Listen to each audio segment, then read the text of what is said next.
To start, I want to thank you all for joining us today. Over the next 15 minutes or so, we're going to share some thoughts around the upcoming US election and highlight some key issues and how those may impact the investment landscape. In addition to this presentation, I want to just profile a couple of other resources. We'll be releasing our September 30th capital market assumptions later this month, which provides really our most up-to-date thinking on the state of the markets. We're also planning on having a post-election webinar with the date to be determined. Historically, we've done that webinar the day after the election, but with the possibility of delayed election results, as Chris will explain in a few moments, we may have to delay our webinar too. So please stay tuned for the details. So with that, I will turn it over to Chris. Thanks, Jen. A summary of how NEPC views this election is on this first page. And the key point here, as you know, are two key market themes right now that we feel are really dominant are the virus trajectory and permanent interventions. And both those are really playing out despite or in some ways connected with the election. So we think Federal Reserve action, Federal Reserve policy, and Federal Reserve messaging will be a larger determinant of market outcomes in the coming years than the actual election, which might be a little bit surprising to folks, but we feel that is just very dominant in world markets. And then the second key point here, while there's always focus very much on the presidential election in these elections we have every 4 years, we actually believe that a larger issue as it regards investments will be whether there is a divided government or not. In other words, if Biden wins and both the House and the Senate are Democratic, then that will be very different if, let's say, the Senate continues to be Republican, or if Trump wins and the House remains Democratic. So, we recognize that, not only do we have, a contentious election, there's a lot of concerns going on with COVID. Since the time that we published this last week, the president got COVID. And so, all these things have led to some greater market volatility, up days and down days the last few weeks. And we expect that to continue. And as Jen alluded to, and as I'll say in a few moments, we think that could continue through, at least the middle part of November. And the fundamental message that we would have for our clients is that really this is one of those times as investors where it makes sense to hold on to your long-term objectives, to look at things that you put in place from a governance perspective when times were more calm, and just continue to carry those out. In fact, the level of volatility we see, like the market correction that occurred in the middle part of September, might be an opportunity to rebalance, which we also think is a key thing to do in volatile times. One of the questions that's very frequently asked is, what political party leads to better outcomes in the capital markets? And what we've done here is looking back at presidential terms, coded in the traditional red and blue now, and said, what happens here? A quick summary of this chart is that, in fact, Democrat terms in the presidency have led to higher returns than Republicans over this time period. But if we pick different time periods, we get some different results. And in fact, if you actually dig down into these, very much the market environment coming into a presidential term seems to be a lot more determinant than particularly which party we're looking at here. And I think a larger question, one that does impinge upon this election, is what happens when there are recessions in election years.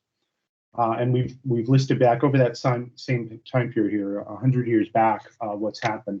There have been 7 times in the past 100 years where an election was held the same year as a recession.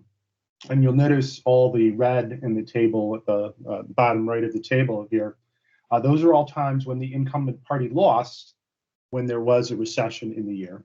And the only example we have where an incumbent party won, an incumbent president in this case, was Harry Truman in 1948. That was a very close election. One of being from Chicago, a famous picture is of Harry Truman holding up a Chicago Tribune saying Dewey defeats Truman. it was that close, but Truman did win despite the recession that year. One other example that's not on this page is the 1992 election, where Bill Clinton beat incumbent President George Bush, and his team, Clinton's team, kept on saying it's the economy, stupid, to draw people to the recession that had occurred in the previous year. So this is a big deal. We had a recession this year because of the pandemic and the lockdowns, and so there's an open question what that means for this election. It certainly hurts President Trump's chances relative had we not had a recession going into the election. And so, again, in summary, we expect volatility, and as I'll mention and go through a little bit more in detail, the weeks right after the election might actually be even more volatile if we don't have definitive results. Some speculation here. If Trump wins a second term, we'd expect similar policies. And again, it'll depend upon what happens in the House and Senate, but it's very unlikely to have a red wave. And so we would expect a second Trump term might be similar in investment ways than the first term. However, if Biden wins, this really comes down to what happens in the Senate, we believe. If Biden has a majority in the Senate, that will lead to the ability to reverse many Trump policies on things like tax policy, stimulus, healthcare.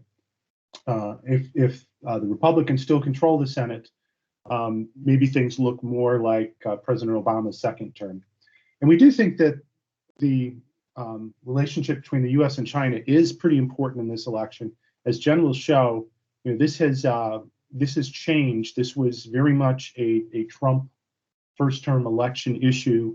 We certainly had the trade war, but the Democratic Party and Americans generally have soured a bit on U.S.-China relations, as we'll get into. So some background on the election, and I'm not going to certainly read these pages because this is mostly facts, but the facts of this election, it is on November 3rd. It's the president, the full House of Representatives, and roughly a third of the Senate. There are some governorships as well. And as we've said, really what this is about is, will we see divided government with what's happening in the House and Senate? Right now, polls and odds expect Biden to win the presidency, although that is definitely within the margin of error in battleground states, as we'll see. The House of Representatives is expected to say Democratic, and the Senate is very much in play with more Republicans expected to lose seats than Democrats. And the number here that's important is whether who wins the presidency combined with who wins the Senate. And if the Senate is tied, the vice president would be the deciding vote if would have more of the president's agenda, regardless of what's happening in the Senate. So backgrounds on the candidates. This has been an extraordinary year because of COVID and very different campaigning. Now we have the president and several members of his staff with the virus. And then we do think that this is a year where the vice presidential candidate is a bit elevated, both because of these COVID restrictions on the presidential candidates going out. We don't know the status of the second and third presidential debate, so the vice presidential debate might be more important than in previous years. And as has been discussed, we've got a virus that it disproportionately goes after elderly people. We've got two elderly candidates here. There is a chance that the vice president could ascend to the presidency in either case here. So that makes it important as well. As you know, presidential elections are determined by the Electoral College. It's a little bit different than anything else, but it's something we have in the Constitution. So each state has a number of electors that's based upon its number of senators, which is 2 for all the states, and then its number of representatives, which is based upon the population. So this is the map that we saw in 2016, and the very unexpected win by President Trump. The maps are different in each time. Coalitions kind of change over time, but this is what we're expecting, and we'll get into what we think some of the battleground states are going in this year. And here we go. So this is, we think, one of the key issues in this election. You'll notice, several things here. We note at the top, Biden likely has more safe electoral votes, but if we're getting to 270, it's certainly not a lock. And then down at the polling down below, national polling is not that important because likely if Trump were to win, it would be like 2016. He would not win the popular vote. But looking at the states, you see the Biden ahead in most of these states, all the states on this page instead of Georgia. But the really key point on this page is what you see in the last two columns. In some cases, the mail-in absentee ballots need to be not only sent in before the election, but need to be received at the polling places by Election Day on November 3rd. You see that in Florida, Arizona, and Wisconsin, and Michigan and Georgia. So roughly half on this page. In those cases, the votes cast by people in person, the votes cast by people mailing them in, will all be counted at the same time. While there can still be challenges with that, we'll know the results of those states in a couple days following the election. In these other cases, which again, these are battleground states, they could go either way. In many cases, you just need to have a ballot postmarked on Election Day on the 3rd. And you'll notice they have different dates for when they have to be received by, with Ohio being the latest. Ohio was not definitive in the election last time, but it very nearly could have been, depending on what happened in other states like Pennsylvania and Florida that year. So there's a decent chance that Ohio could be the swing state needed to secure the election, and we won't know definitively at least until after November 13th. So we do believe that this can lead to some volatility if it's November 4th, November 5th, and there's still uncertainty here. We can also turn to what happened in the 2000 election, where, as a reminder, Gore won the popular vote, but Bush ended up winning the electoral votes, and Florida actually came into play as the state that could sway the election. So as this became clear, we start this chart at Election Day, as there was more challenges in Florida with the voting, with recounting, the machine voting, the recounts. I'll remember always the hanging chads in Palm Beach. There was a lot of volatility, and here we're just showing what happened to the S&P 500 in those days following the election. A lot of volatility, but generally, down markets, really almost a correction here that happened until there was some certainty. Amendment, I don't know that I mentioned a few pages ago, but we said the electors are scheduled to vote at the middle part of December. In this case, it came up right to that final moment until Gore conceded.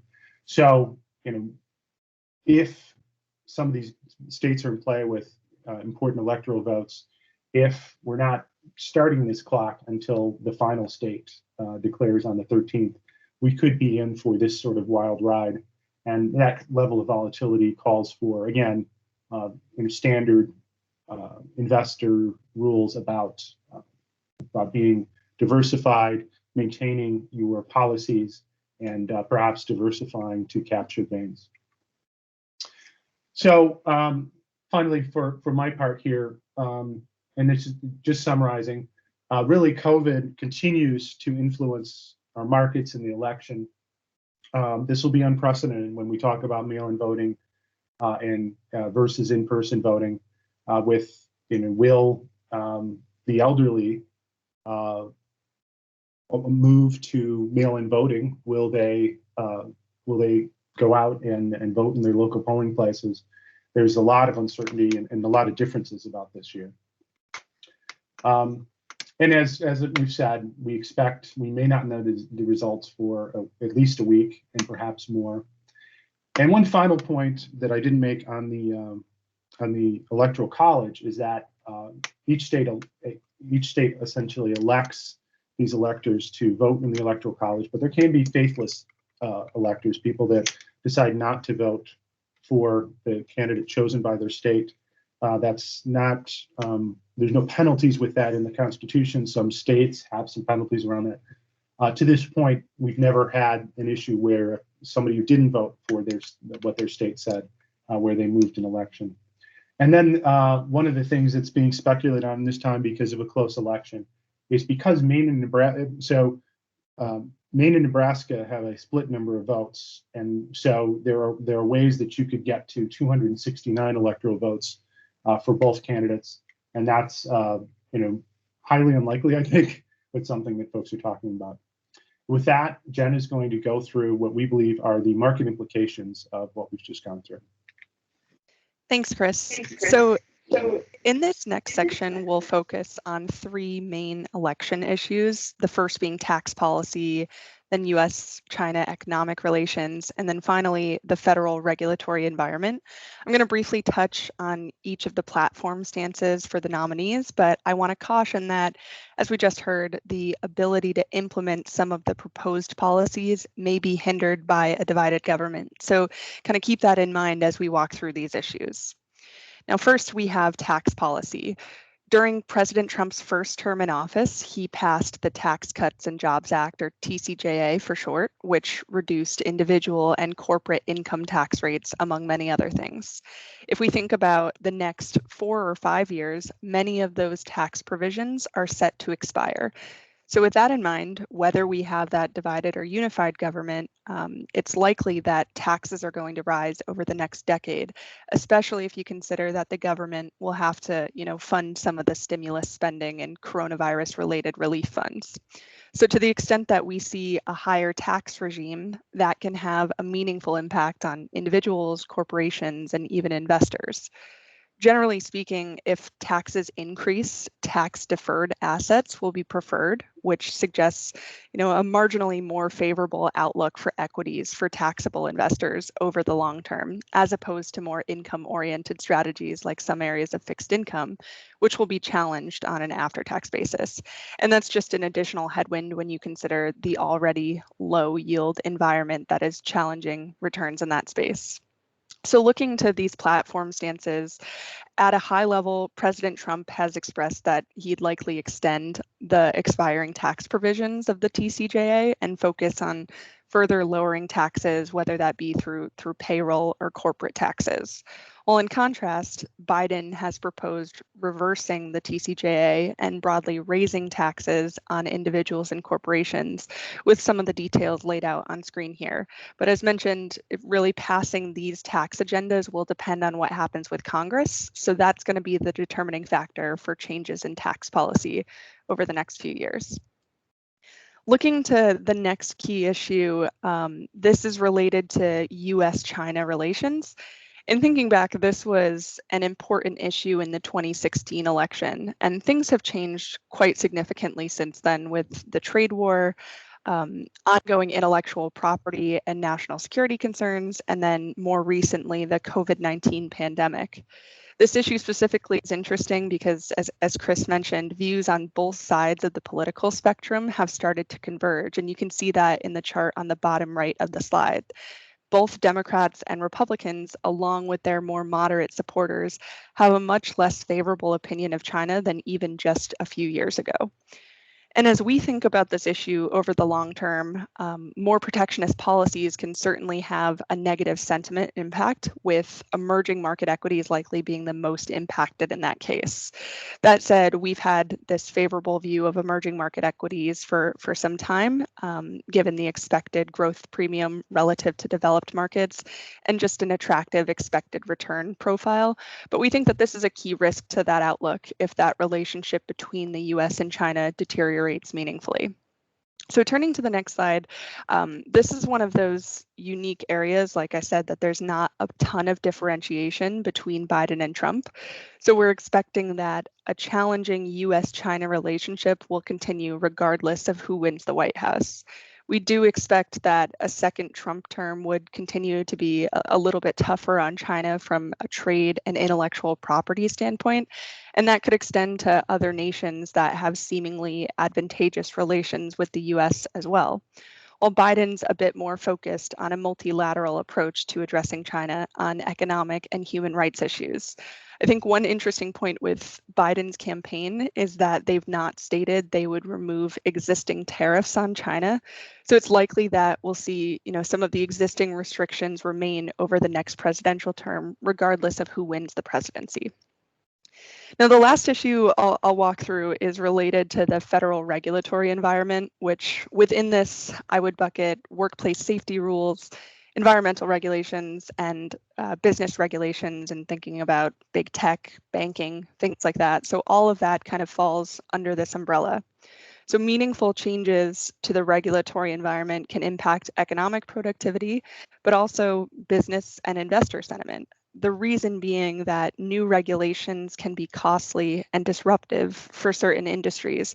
So fewer regulations are generally preferred by businesses, and in particular, small businesses tend to be quite sensitive to this.